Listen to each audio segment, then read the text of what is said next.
One slipped footing, one missed heartbeat. At the edge of the world, the ultimate prize is always life itself. Amidst the howling blizzard, a primal race for survival unfolds. Hunter and hunted, both pushed to the absolute brink in a realm ruled by ice and ruthless silence. Welcome to the Yukon, a colossal frontier stretching across the northernmost edge of Canada. Larger than the prosperous state of California, yet leaving no room for weakness. With a population density so sparse it feels untouched by humanity, the Yukon stands proud as North America's final wild fortress. Majestic peaks pierce the sky, and deep glacial valleys weren't formed by chance. They are the legacy of fiery magma and brutal tectonic collisions from millions of years ago. From the ashes of Earth's history, nature sculpted a grand arena. On this frigid stage, life isn't just about existing. It's a relentless race.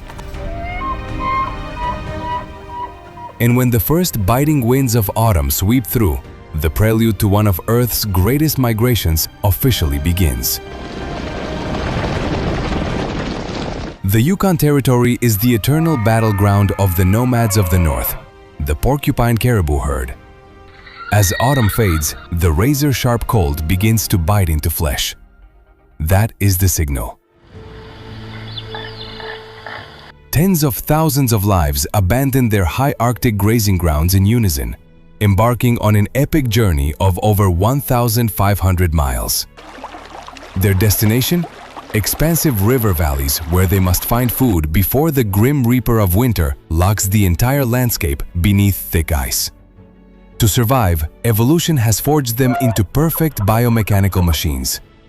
Long muscular legs combined with wide splayed hooves allow them to glide over jagged rocky slopes without sinking into the snow. Their double-layered coats shift from earthy brown to silver gray, serving as both winter camouflage and absolute thermal armor. Notably, caribou are the only members of the deer family where females also grow antlers. These sharp antlers aren't just ornaments. They are vital tools for plowing through hard ice and defending scarce patches of lichen from competitors. The herd's survival is guided by profound collective wisdom. Mature females, carrying the memories of countless blizzards, act as lead navigators. Only when winter unleashes its most brutal fury, with snow too deep to traverse, do the massive male caribou surge to the front, using their robust bodies as icebreakers to clear a path for the herd. But before winter strikes, the autumn valleys witness a chaotic event: the rut. Surging testosterone turns males into maddened gladiators. Fierce, bloody battles for mating rights erupt right on the migration trail. The dry crack of clashing antlers echoes through the mountains. The victor claims the right to pass on his lineage, while the loser often collapses from exhaustion. The shadow of death lays out a feast for opportunistic scavengers. From dead branches, northern ravens, the wise phantoms, watch patiently. They trail the herd, ready to swoop down and scavenge fallen individuals, even cunningly mimicking alarm calls to trick other predators and steal their hard-earned meals. By late October, the frantic rhythm of autumn is entirely silenced.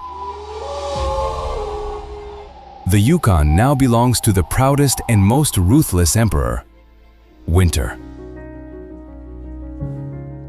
Temperatures plummet to -40 degrees Fahrenheit. Every waterway freezes solid. To survive, every creature must display ultimate adaptation. Unlike the caribou, which must keep moving, the pristine snow phantom, the Arctic fox, chooses to face the frost head-on. Sensitive to photoperiods, their bodies automatically shed their gray summer fur to don a pure white cloak, twice as thick. Arctic foxes hunt using superhuman hearing. At the slightest rustle of a lemming moving deep beneath the ice, the fox launches itself into the air, diving headfirst like an arrow, piercing the snowpack to snatch its target.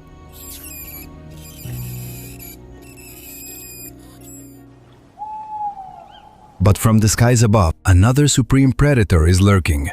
The silent assassin, the snowy owl. It doesn't burrow or migrate south to escape the cold.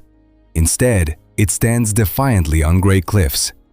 With specialized feathers that completely muffle sound, they glide through the air like true ghosts. Piercing yellow eyes cut through the night, and dagger-like talons are primed to impale any prey that shows its face above the snow, even audaciously stealing meals right from the mouths of Arctic foxes. However, the greatest terror for the caribou doesn't come from the sky. It comes from the gray phantoms silently gliding across the earth. Gray wolves.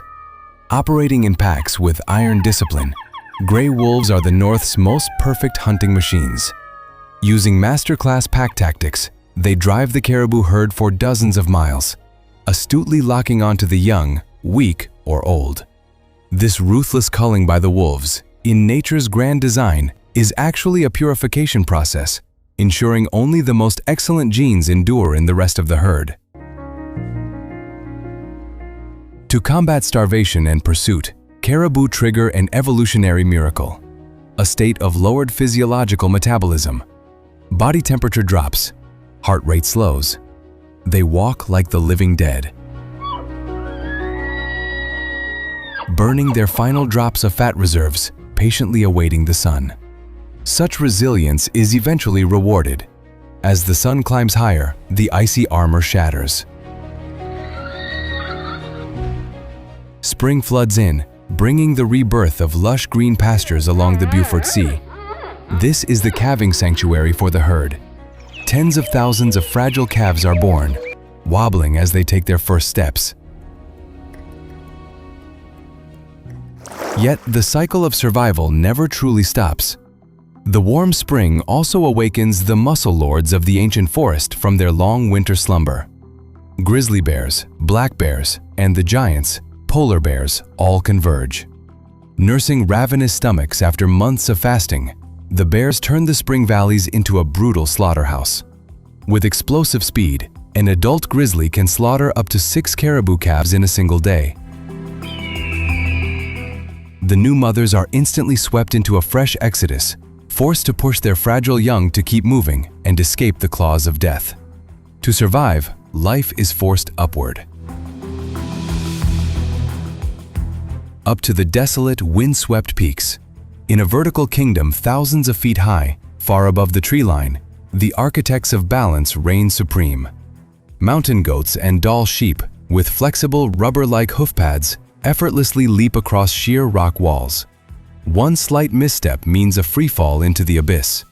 This peril creates a natural shield, keeping them out of reach from bears and wolves. But the sky is never a safe haven.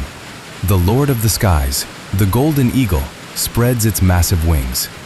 Possessing a killer's vision, the eagle sows terror with ruthless strikes.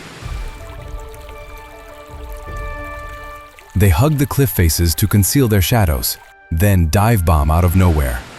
Using the sheer force of their talons, they knock heavy mountain goats off balance, sending them plummeting to the jagged rocks below before they can even utter a cry. While the earth and sky are arenas of blood, deep beneath the frigid waters, the Yukon's most tragic epic silently unfolds.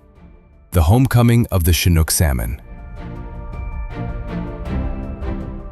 Crossing the vast ocean, these resilient warriors begin a grueling upstream journey of nearly 2,000 miles, from the Bering Sea, returning to the exact stream where they were born. For 3 grueling months battling raging currents, they eat absolutely nothing. The sole driving force pushing them forward is the burning instinct to sustain their species.